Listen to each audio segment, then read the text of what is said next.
जय श्री कृष्ण दोस्तों। पौष मास के कृष्ण पक्ष की एकादशी तिथि को सफला एकादशी के नाम से जाना जाता है। इस दिन भगवान नारायण की विधि पूर्वक पूजा करनी चाहिए। यह एकादशी कल्याण करने वाली है। इस बार 30 दिसंबर 2021 को सफला एकादशी मनाई जाएगी।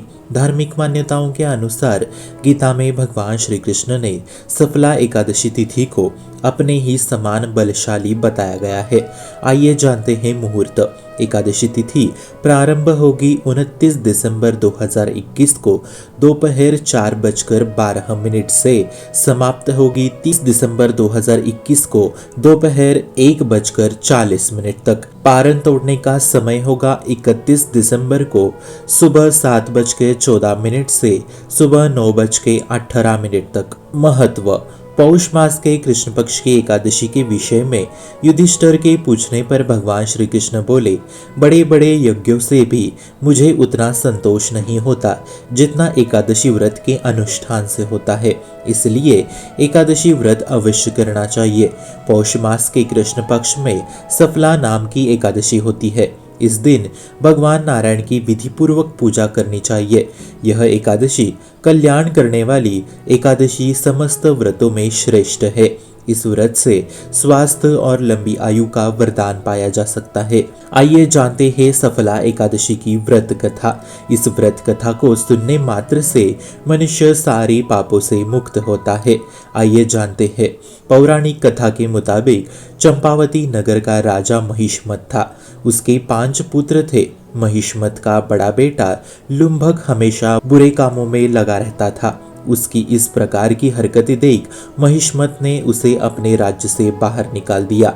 लुंभक वन में चला गया और चोरी करने लगा।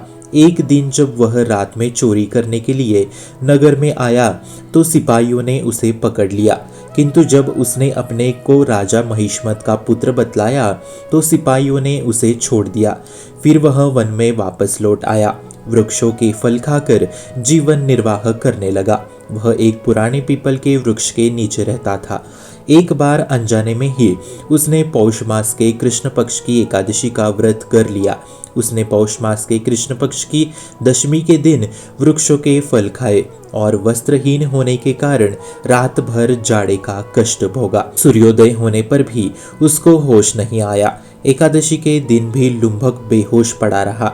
दोपहर होने पर भी उसको होश नहीं आया। फिर उठकर वह वन में गया और बहुत से फल लेकर जब तक विश्राम स्थल पर लौटा तब तक सूर्यास्त हो चुका था। तब उसने पीपल के वृक्ष की जड़ में बहुत से फल निवेदन करते हुए कहा, इन फलों से लक्ष्मीपति भगवान विष्णु संतुष्ट हो। ऐसा कहकर लुंभक रात भर सोया नहीं।